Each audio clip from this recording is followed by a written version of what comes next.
Hello, hello, hello, hello, and welcome to Getting Real with Paula. My name is Paula Alphonse, and tonight we're talking to Cathy Noël, an entrepreneur who is, sorry about that, it's an entrepreneur who saw our whole life crumble to pieces when we closed the border due to the pandemic.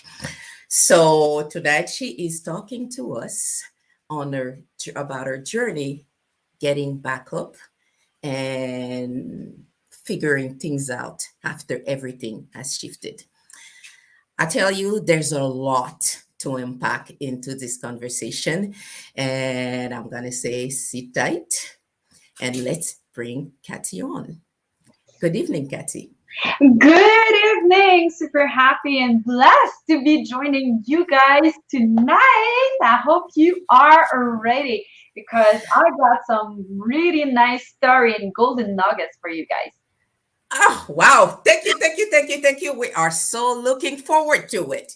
So, could you start by giving us a bit of information about you, who you are, what you do, and how long you had been an entrepreneur? And let's start with that. Awesome. So my name is Cathy Noël, which means Christmas in French. And for those who knows me, I'm really like a gift. I'm always joyful, like it is Christmas every day. And my entrepreneur journey started when I was a really kid. I started at 12 years old, selling my service as doing animation for kids for birthdays. And I started to go to school, and all I wanted is to do work that's going to impact people, it's going to help people. And because of that, I went into different career path, and I ended up um, opening my own French daycare, French immersion daycare in Niagara Falls in Ontario. And that's where I learned my English because back then I did not speak any English. And so, yes, it is possible to learn when you're an adult another language. I am the proof. And please do not hesitate if you have an accent to speak in front of people because it is just lovely. Isn't it lovely when I make mistakes? I go with you. I'm also francophone, so yes, yes, yes. We like making those little twerk where we're misspelling or shifting words according to the language. So yes, yes, Yeah, yes. awesome. So basically, this is what I did. I opened my daycare. I really wanted to help any kind of way I can help. But since I was so far from my family and stuff, I decided to move back to Montreal and I did a degree in teaching. When I came out of my degree, I started into adult center for elementary level. So yes, so I was teaching people who are 16 and above elementary school level. So in my classroom, I had people who were damaged by life, did not have all the same chance as others. There were some people from all over the world, all over the different kind of language, culture, background, sexual orientation. People who were super, super religious and doing everything by the book. And I had criminals that were coming out of jail. I had all that melting pot into my classroom. And I had to make them interested by learning French. So it wasn't an easy task. So, in order to do that, I got so passionate about discovering the self, like what is it that makes people who have like a really messy background and heading to the top and being the most powerful people, and those people that were still struggling in my classroom and still couldn't spell the name properly or fit up like help demand for help for the government. So we have all those extremes, and I got fascinated about what is it? What is it that those people have that the people that doesn't succeed and doesn't succeed, doesn't have? What is it that's what's the difference between those two? And then that's when I went into deep self-development. I went all over the States and Canada to follow like the best in self-development, Tony Robbins, Les Brown, Richard Branson, really like, popular people that really inspire me. And I wanted to bring what I learned from them into my classroom. So I changed the life of everyone in my classroom by changing the Ooh, we seem to have a bit of a challenge. words of that. Okay. Yeah. Yes. Yeah. Oh, I got cut off, I guess. Yes, but we're good. We're good. There was a bit of a disconnect, but we're back, right? We're We're back. back. Awesome. So you started telling us about your career path and what brought you to entrepreneurship in the beginning. But my understanding is everything changed, everything shifted for you back in 2020. Can you tell us a little bit around that? What happened? Okay.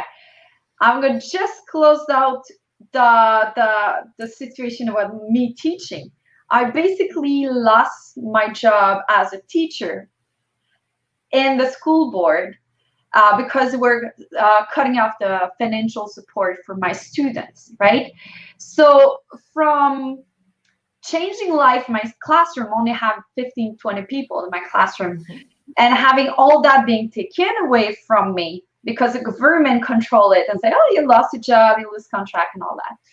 I swear to myself that this will never happen to me again.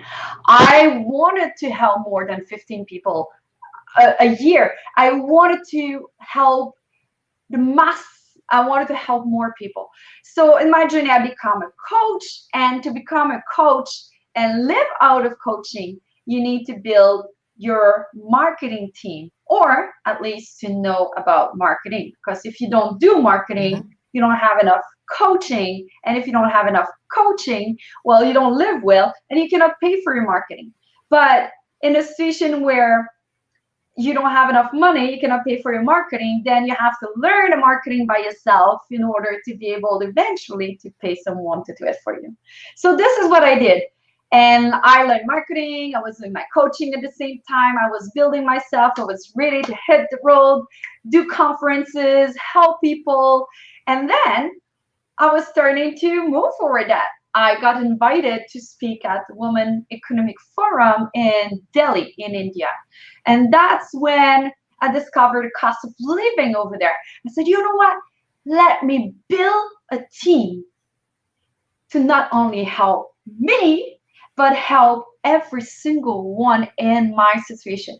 All those coaches, all those consultants, all those people who has a message inside of them that wants to help Mhm. other people and are stuck clicking behind their computers trying to do all the online marketing when all they want to do is to help and to teach, just like me.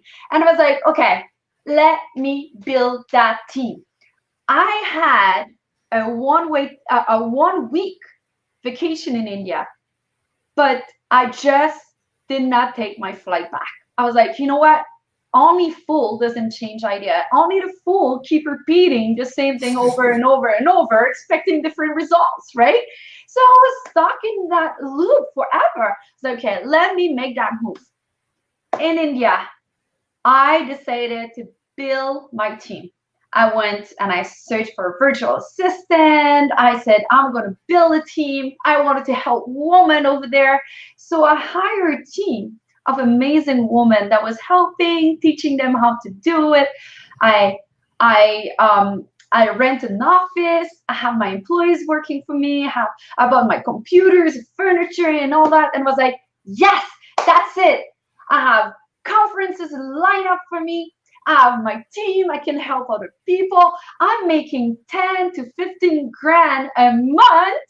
That was like, finally, I'm finally getting there. I am living the life that I designed, that I worked for, that I wanted. And I was so hyper. I was like, okay, now it is a time to register that business. I'm going to go back to Canada for the first time in 1 year, see my family, and register my business. So I did my due diligence. I searched all over India for the best company that knows how to incorporate company from international customers and how to do it properly according to the law and all that. I did everything. I got reference. I interviewed all those enterprise.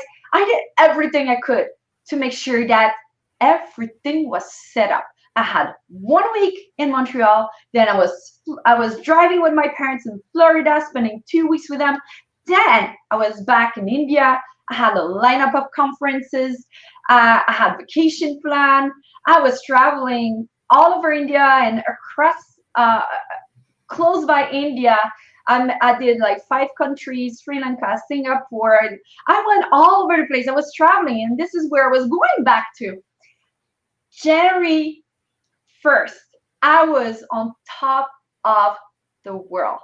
I was January 1st in the Himalayas, border between India and Nepal. I climb over there with amazing friends, people that I really care about. We had a lineup of conference and stuff. I went to the top, sitting there. It was a kind of a cloudy day, right? But once I got up to the mountain and I sat into the snow, I was doing a meditation. 2020, January 1st. This is the top of the world. Cannot start a year better. This is my year, guys. Everything is set. I'm making money. I'm living the life of my dream. I'm living what I wanted and wished for the last 6 years.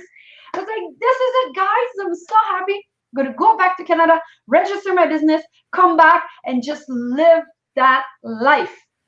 And then, you know, how life have a way of bringing you back to reality. When I go back to Canada, I went and I did every single things that the agency told me to do in order to register my business and make it official, and then give me not a touristic visa, but a professional visa that will allow me to travel and stay there longer. Then, once I'm there, I call them.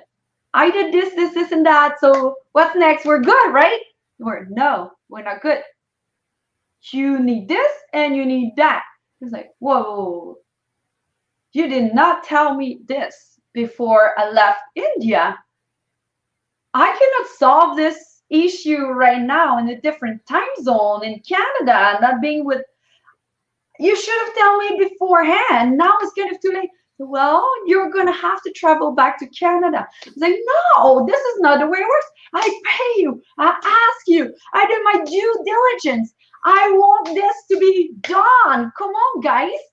And I was so mad.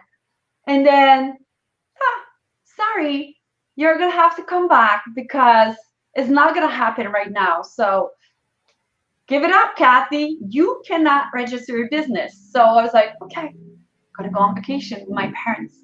Then go on vacation with my parents, and then 16th of March was my flight to go back to Mumbai. Then in Mumbai, I was supposed to give a conference and then go to Goa, to a nice resort, 5-star resort, enjoy time with my friends, and then doing more conference. I was on the go. And then 13th of March, border closed. That was it. My life started to crumble, piece after piece after piece. First, they closed the border. So I was like, I cannot go back. I'm locked out of my house. I'm locked out of my business. And I was like, okay, it's gonna last 1-2 months, couple of weeks maybe. So I had my suitcase by the door. Didn't want to unpack my suitcase. I was coming from India, so I only had like summer clothes with me because I was going to India and then Florida. Then I had to think about borrowing some clothes, dig into my parents' house and dig out clothes I was wearing when I was 16 years old. And then time goes by and one customer's dropped me and then another one because my virtual assistant could not access to my office. Everything was locked. And then they were charging me. And then they wanted me to give more. And then they were calling me, say, when are you coming back? Then they still want to have their salary. And then the rental place wanted to have their money. And then the computers needed to be paid. But then, with no customers, with everything being closed down in Canada, I was like, I want to pay you guys, but right now I was a little tight, right? So I lost all my savings. So all my savings was gone, trying to pay the bills with no income in it, and then no more savings. Then I did not have access to my apartment in Montreal because it was sublet and I was not supposed to be back. So I could not go back to my home. And then my car was in storage too as well. So I had no car, no home, no clothes, no job, no income. And then I was basically back to square one. Because when I came to Canada, I was there on vacation, not for long, and I left Canada with no intention of staying. So my suitcase was filled up with souvenirs from my family. And I did not say goodbye to any of my friends. I did not store my stuff properly. So all my traveling journals was there, my clothing, my notes from all the conference, everything, my souvenir, my SD cards for my camera, everything was there. And when you live in a country for 1 year, when you come back, a country as different as India, when you come back, you have to deal with a countercultural shock, which is relearning how to live in your own country. As funny as it may sound, it is not easy, especially if you're coming from South India, where all my laundry is being done for me. I've been driven everywhere. I don't have to cook and clean. I'm living by the ocean, by the beach with the nice weather. And like, it's like I'm a princess, right? And then I come back to Canada. And now I'm just like wearing ugly, old clothes, living out of my parents' basement. I used to be vegetarian. My parents are not vegetarian, so I could not even choose the food I was eating. Then I put on 30 pounds, and then I couldn't fit in any other clothes anyway, so I had to borrow clothes. And I was I was like, God, why? Why did you do that to me, right? I was just doing this to help more people. I worked enough for it. I was finally there. Why did you take that away from me? And it was like, and what was making me really mad is that I did my due diligence with the agency to register my business.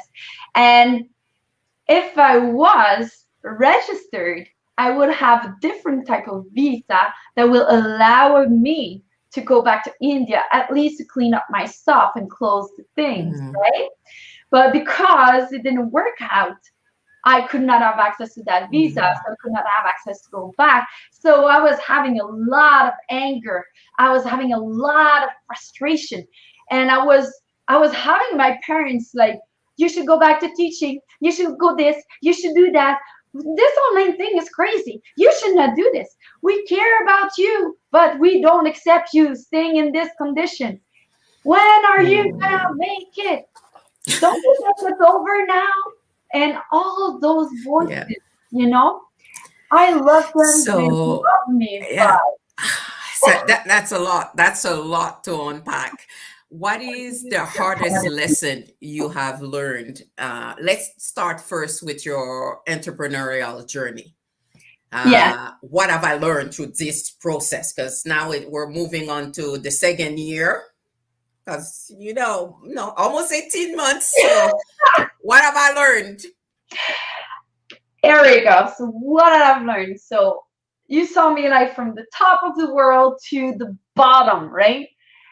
And a lot of people would have just rolled themselves in a ball and sucked up their tongue, right? And be like, oh, this is the end of the world. And for a while, I did believe it was the end of the world. I did not want it to keep moving. I did not have the courage. I was like, this is it. Like, I did all that for this? Like, come on. Like, I did not have the power inside of me. And then by the days goes by, you start to think, what is it that I want out of life? Do I want to go back into teaching? And then, yes, I'm going to help people. But am I going to feel okay with me? Would I feel proud of me? Would I feel like I matter? Would I feel like waking up in the morning and go to work and do what I have to do? And the answer was no. I could not. I could not go back. I could not have to give away all I know, all the good I know I can create in this world. So I was like, okay, first thing you need to do, get yourself into a positive environment. Because having my parents telling me how, reminding me of a failure according to their criteria of success was not helping me to gain confidence and faith and hope into the future, into what I can do. They don't know what I can do. They don't know the online world. So how can I give so much impact to what they think if they don't know what they're talking about, right? And I know what they want is me to be happy. So I had to come to terms, first of all, that my happiness and my ambition and my choice of life, it's mine. And as long as I become happy and I become the person I want to be, then my parents are going to be happy because they will see that I am happy and I am living who I am meant to be, right? But in between, they will not see it. In between, they're going to think I'm just a mess and nothing is working. And then, like, you know, and I was a mess. I was literally a mess. But you need to accept to dance with the flow. Universe, world, love, God, name it, is going to throw at you a whole bunch of melody in your life. And you need them all. Some melodies are sad and slow and took forever, and you want to get to the happy, hyper vibe. But if you try to dance on the slow, sad music, being hyper and full of energy, is not going to look nice, is not going to flow, is not going to work. You have to accept that this is the beat that life is giving you. This is a melody you have to dance on right now. And you know what?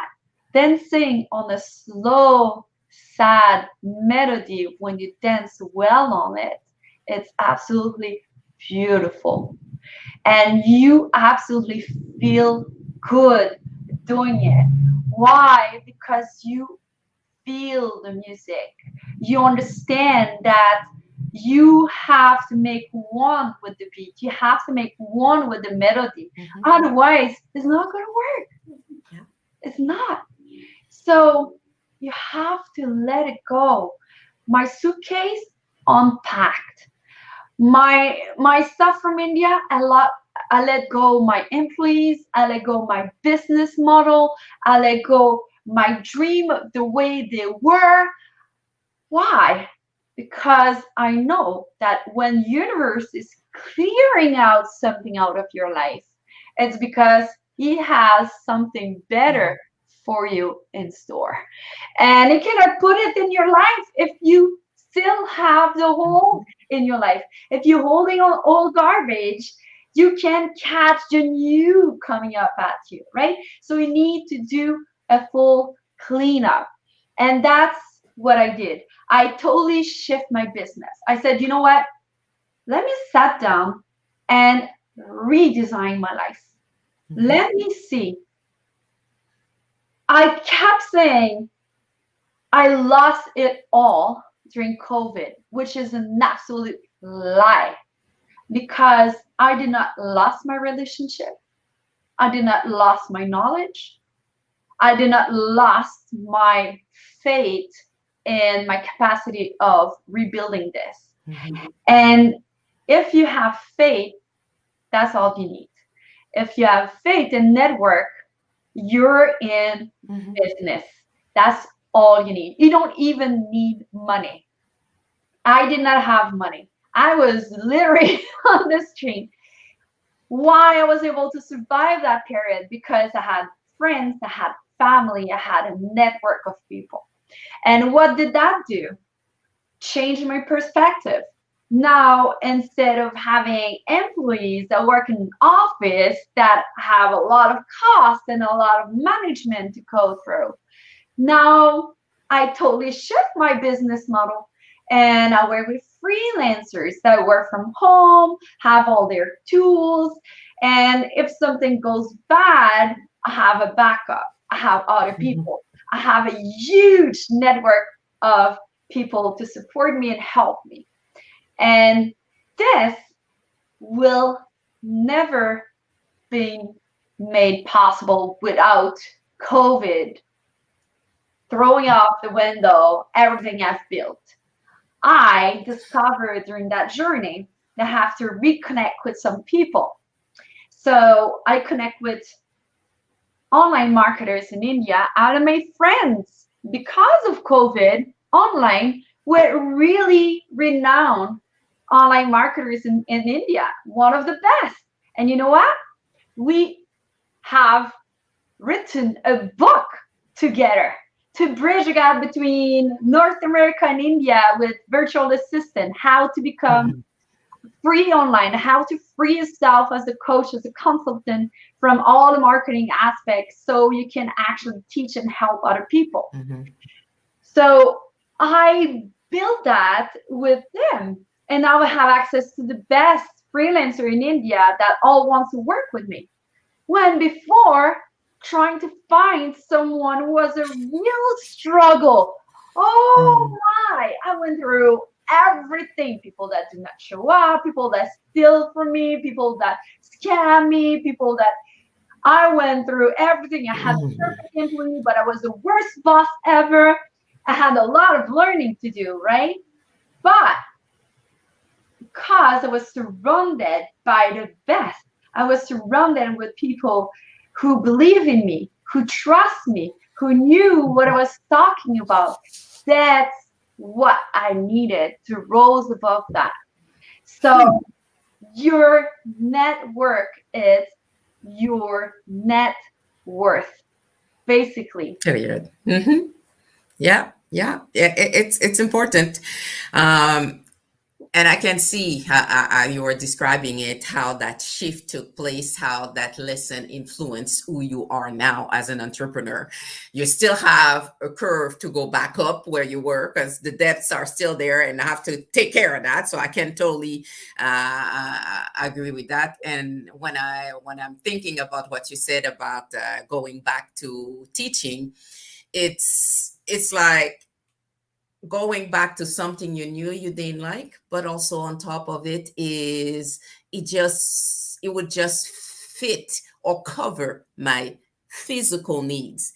Everything else about me would not have been taken care of. So it was not even an option. I totally understand that. if you know me, I'm all about boundaries.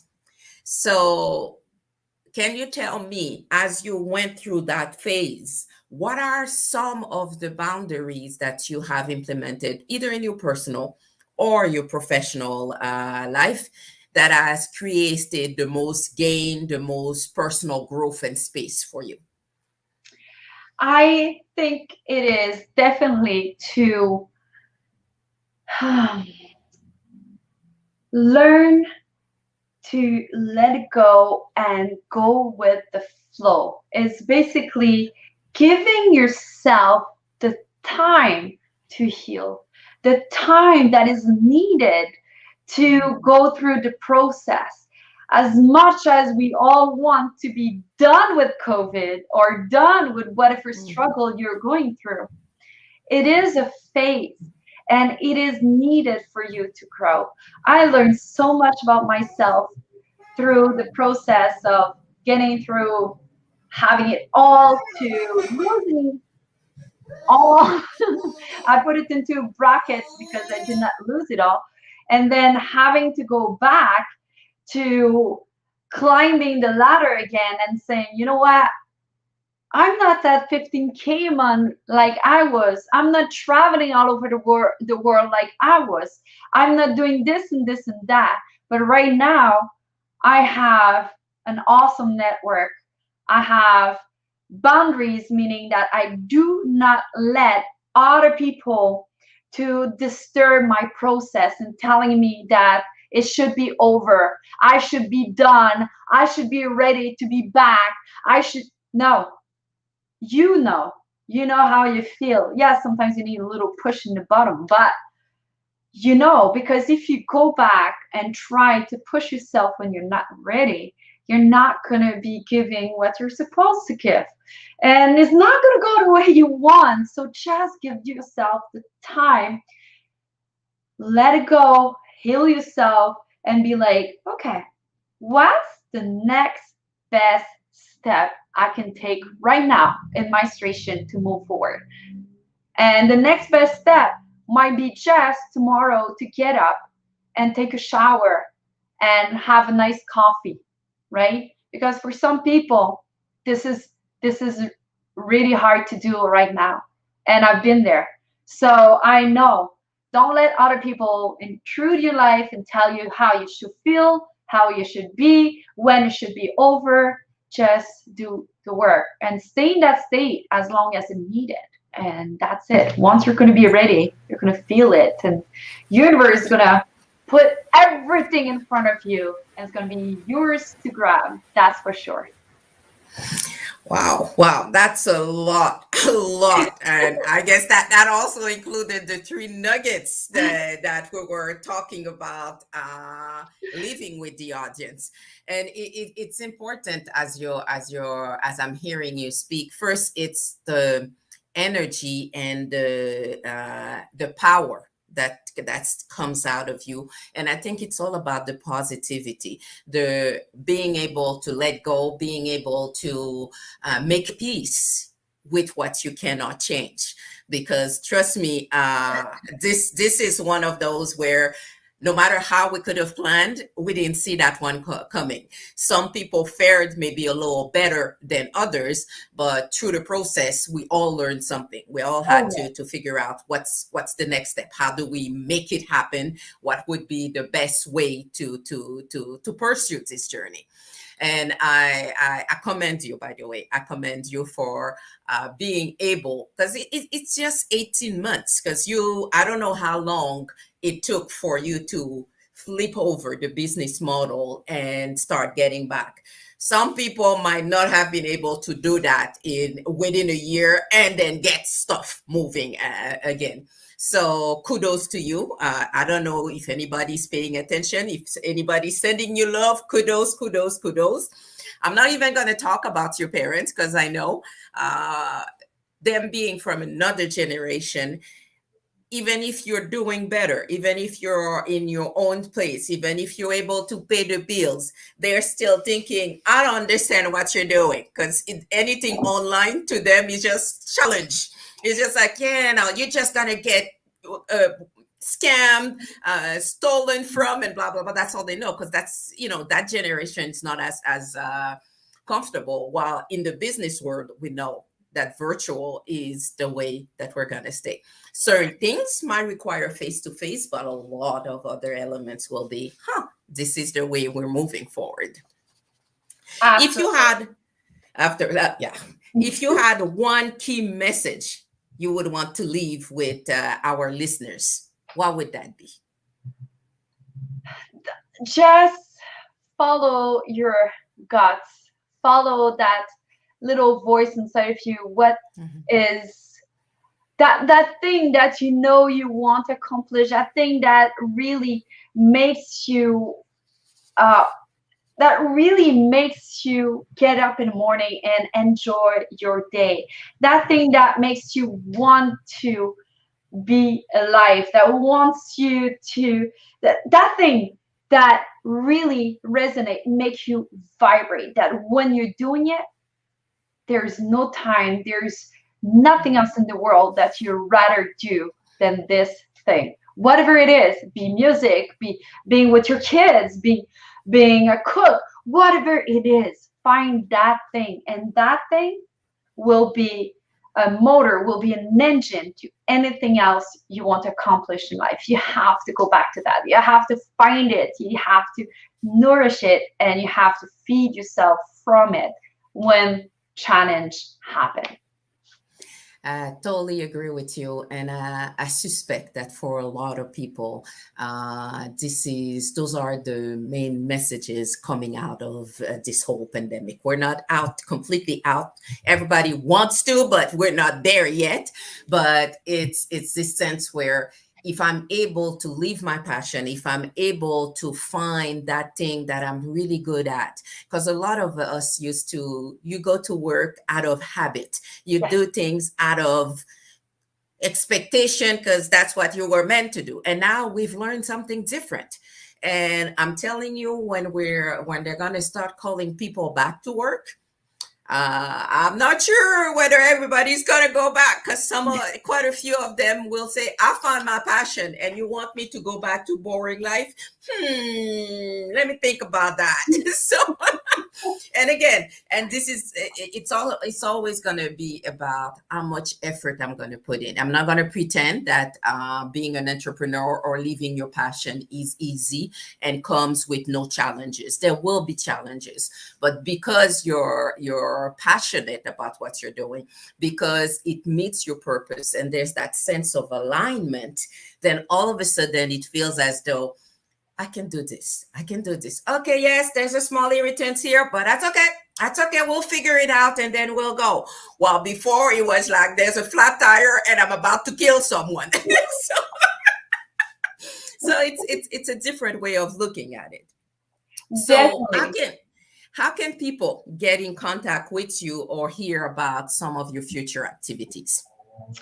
So they can search for me on Instagram at Coach Cathy Noël, like Christmas in French, Hmm. Cathy, Cathy. You can see my name, I think, at the Yeah. bottom of StreamYard. But I will love to give a present to your audience, because I know a lot of people are entrepreneur uh, in your audience. And what I have for you guys is that I would love to give you a free online domination assessment, meaning I'm going to spend 1 hour for free with you, because this is my way of giving back to the universe. I'm spending 2 hours a day that I'm giving back to the universe to help entrepreneur. So I have online domination assessment for free for you guys. And for the next month, I'm taking 60 entrepreneur. I'm going to do online assessment with you guys, telling you Oh. where you are, where you should go, what's a free resource for you, what's the good resource for you, where you are from now. So we check out where you are. We send you a map of everywhere you can go from where you are, and it's going to be up to you to decide your next The next step. step step. There we go. Thank you for the gift. I'm so very happy. I'm hoping we're gonna get that. So I'll make sure to write that information in under the post. So if anybody comes later, that they'll know how to do that as well. And I believe you're also on LinkedIn and Facebook under Coach Cathy. So yeah. So all of you, if you, she said 60 a month, so that's about two people a day. So Exactly. be efficient. Yes. So this is what I'm telling you. This is where you're gonna go. And as we're wrapping up, I thank you, Cathy, for being here. Thank you for that My pleasure. conversation. Thank you for sharing your enthusiasm, and also for being able to be so generous with the audience. My As we're pleasure. talking, sorry. My pleasure. Yes, yes, yes. And while we're giving gifts, let me mention something else also that I might share with the audience right now. Very seldom do this. I have a free webinar on living life on your own terms. And I would suggest, if for any reason at this point in your journey, wherever you are, you're feeling as though you are tired of being pulled in all kinds of direction, or you would want to have some quality time and do things that truly matter to you, but can't just figure out what those are, then if you're looking, as Cathy was mentioning, for ease and flow into your life, then join us on October 16th for a free webinar. And this is where we're going to walk you through those elements to figure out, how do I get to that place where it's like, hey, I think that's where I'm meant to be. So again, we'll post that information under the post, so you can see that. So there's two freebies for you. So I don't know whether we were talking or whether the universe is sending love, but if you are in that moment, in that place where you want something different in the life that you have currently, you're not so in love with anymore, then that might be the time to try something different, something new. So you'll have two freebies, and we're looking forward to hearing from you. So thank you again, and have a wonderful evening. Thank you, Cathy. It has been really, really interesting conversation. Thank you. Thanks to you guys. And I see you online domination assessment. Yes. Blessings.